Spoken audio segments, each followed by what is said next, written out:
Okay, so taking a break from the 1948 Ford F3 daily driver build, and we're shifting that focus to the 1962 Ford Country Sedan Wagon. This thing's been body dropped, it's bagged, it's been parked since probably last November. And we're also filming audio, so if you got something smart ass, just say it. We're gonna build a complete floor pan. I really don't think this is enough metal.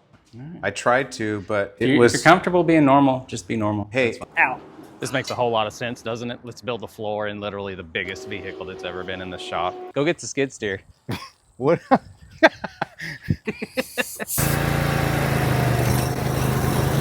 feeling of running heavy equipment in the morning.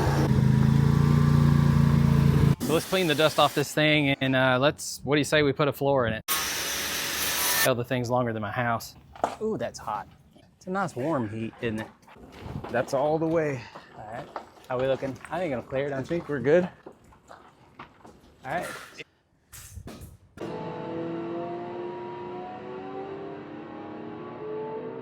No, guy, sorry. Finding things to work on isn't my problem. Yeah.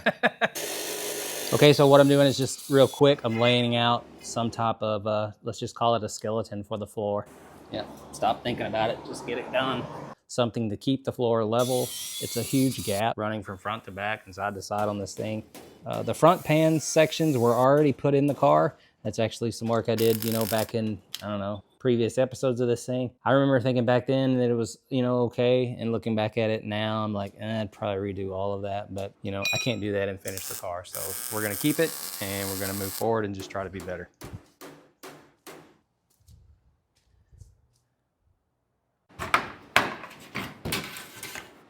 Fire in the hole. So if we put speed control all the way up and throw a piece of steel in there, is it going to go? Yink! Do not stand over there.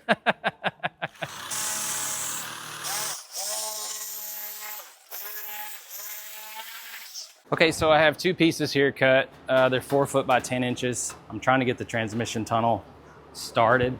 I want to do some overhang because I want to transition it out.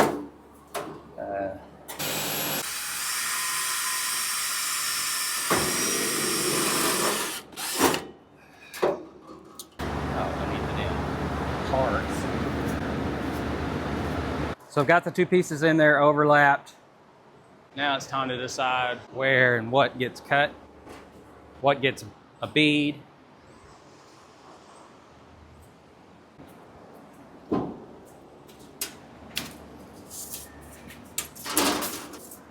Bum, bum, bum, bum, bum, bum, bum, bum, bum, bum, bum.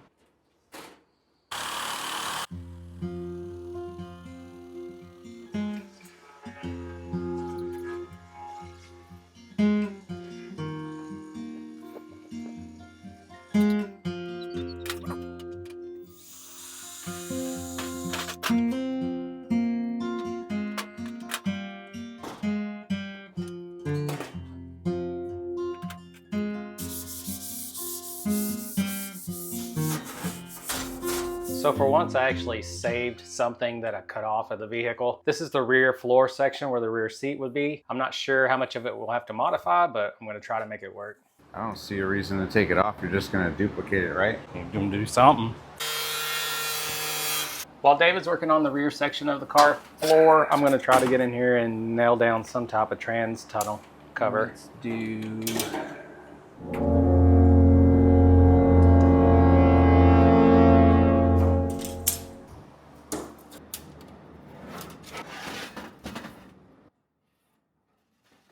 So about a month or so ago, Kerry put this Winfield pipe anvil together for us at the shop, and this thing is a staple. It's one of the most used tools here now, without question. If you mention something to Kerry, you better be serious because there's a good chance he's gonna show up with it. For somebody to spend a day of labor is more valuable to me than any money could be. So Kerry, officially, if I haven't told you already, thank you for bringing this. I appreciate it more than you can realize. And I'm quite sure my basketball goal pole does as well. The thing is, I can't be without it.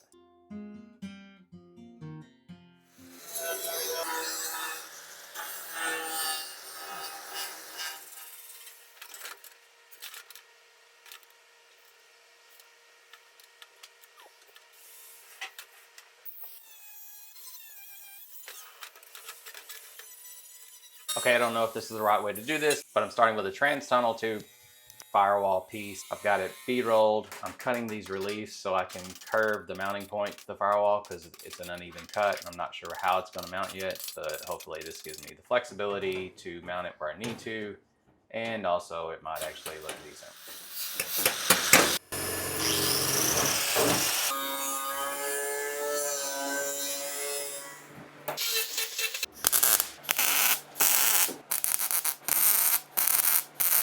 So good. I geek out about this because I used to build this stuff. It doesn't have a problem with duty cycle. Like there's no big transformer that's getting super hot. There's like no lag at all. I swear to God, it's got to be around 60%. Like the fan's not even running on it yet. It's like, really? Is that all we're doing?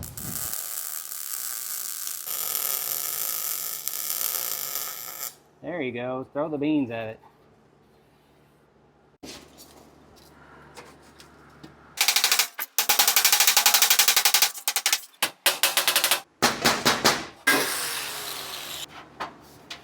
You want to look at this real quick compared to that one? Like just spacing like around it to here. Perfect.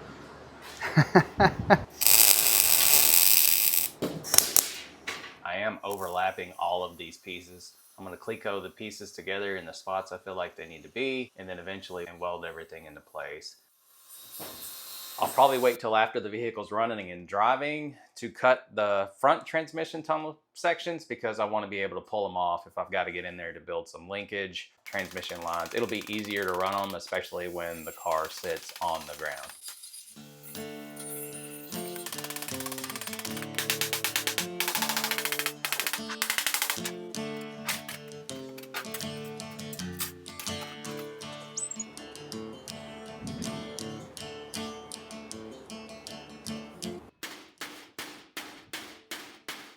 I didn't even need to hammer anything. I just got jealous. Yeah. Look at that guy. All right.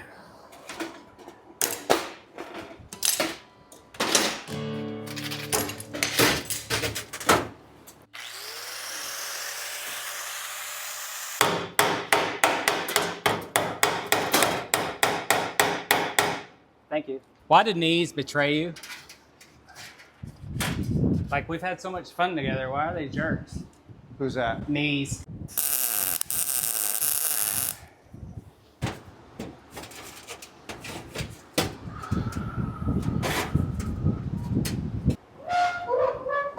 Sounds like Star Wars.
Okay, so Saturday morning, I've got the front trans tunnel done pretty much. I've got a plan for the rear section. I'm gonna try to get that dialed in today. If I can get that finished, maybe we can do the middle. As I was building parts for this over the last couple of days, wanted to rip out everything that's been previously done and do it over, but the reality of it is I just can't do that. I've got to get these things on the road. I've never been someone to do this. I've always just thrown a license plate over the hole or cut out some metal and overlap it. Who cares? And if I can tell a progression in my skill set over the last 7 months, you absolutely can also, you know? So get out in your garage, get out in your shop and fuck something up. It's the only way you're gonna learn. And the reality of it is if you spend 12 hours building something and when you're done, you think it's absolute trash, that just means you care. Do it over.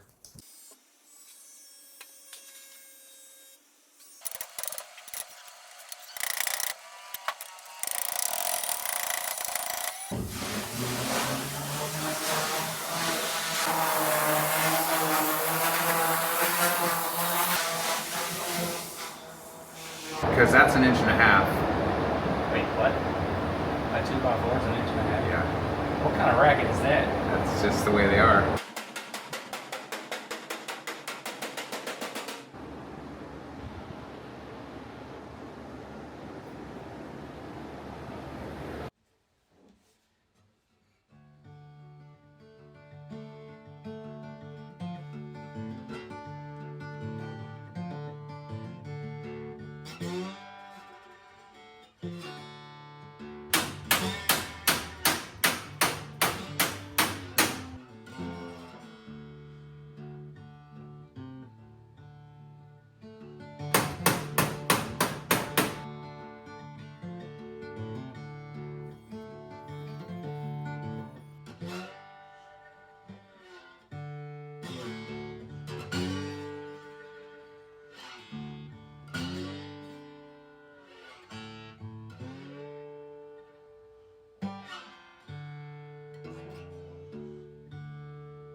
I tell you, the shear finally gave out on me.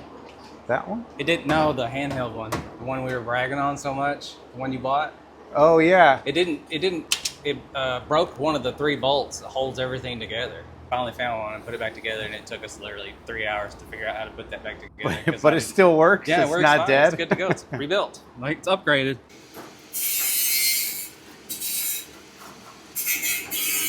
We're playing Legos while we build them, right?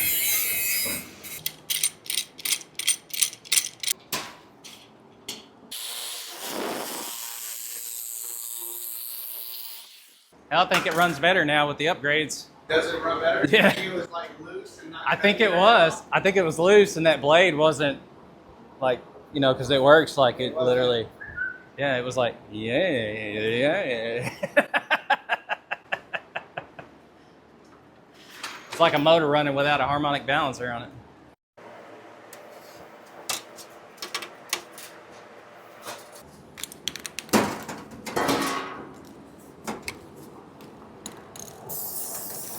Yeah, I've never been fasting guy.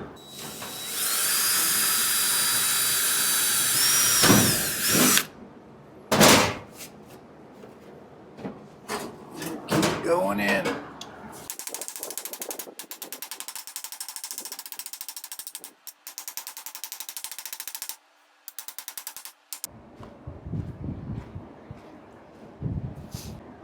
And let that kind of push into it, Right.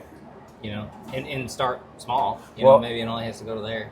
Well, I was gonna try and manipulate it. I was gonna try and hammer it. That's You'll why I get wanted there you if to. you- if That's you- why I wanted to put you to put eyes on it. I think we just, okay. And then you can also get that anvil over there and backside that snout through there. Did like underneath and Uh-huh. scooted it out, and it almost. That's fine, dude. And they drop off a huge bag. And then they just launder them. You better film that. When is C10? Is that coming up? Yeah, September Labor Day weekend.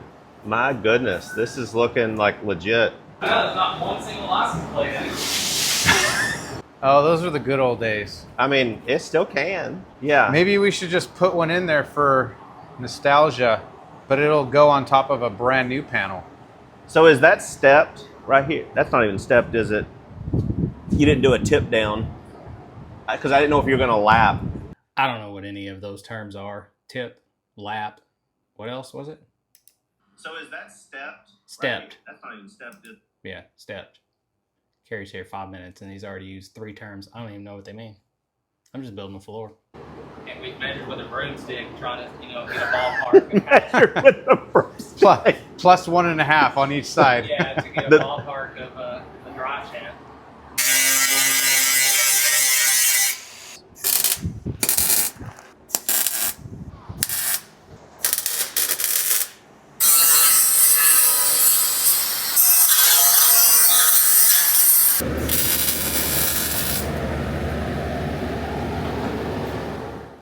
Boy, I tell you what, you forget how big this car really is. Yesterday, with 4 people in the shop, between working, filming, and then the actual just the size of the wagon, the footprint that it takes up, it gets really claustrophobic at times. But today I'm in the shop by myself. I'm gonna see if I can't get all this stuff tacked in, and then maybe even do a little seam sealing if time permits.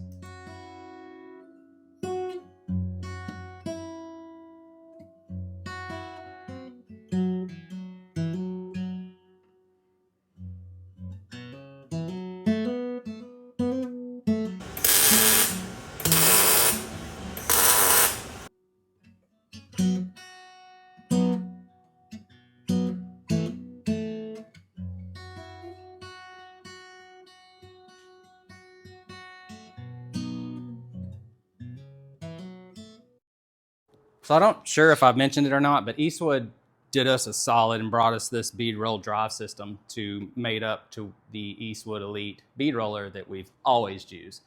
This was literally one of the first tools I ever bought when I got into what I thought was metalworking at the time.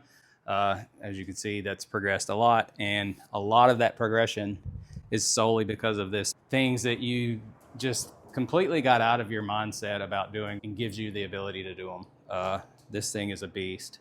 Not because it's fast, almost because it's slow. It can literally slow the process down, and the beads are just perfect. They don't waver.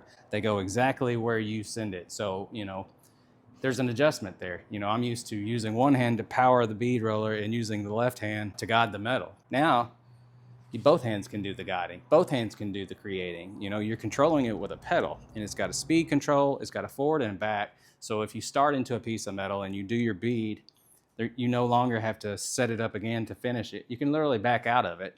Now you have a channel built, and it'll feed right back into that channel. So I haven't yet to figure out every benefit of owning this, but I can tell you in the short week, 2, maybe at the most that we've had it, I don't see how you could do this without some type of power system on your bead roller. And I understand that that's expensive. I understand that a lot of us can't, myself included, can't afford this. Honestly, if Eastwood have sent this to the shop, I probably wouldn't have bought it. Just because I'm cheap. I'm not sure what the price is. I think it's around $400 or $500. Check it out on their website. Even if you can't afford to buy it at once, buy your bead roller, get used to using it by hand, but put that on your list of upgrades once you get a little more money. I do consider this a luxury, but now we're at a point where we're doing this so often I can justify it. And special thanks to Eastwood. Shocked and bewildered, honestly, that they would do this for the channel. I don't have an affiliate link. I don't have a promotional code. They just wanted to help, and that's pretty kick-ass, to be honest with you.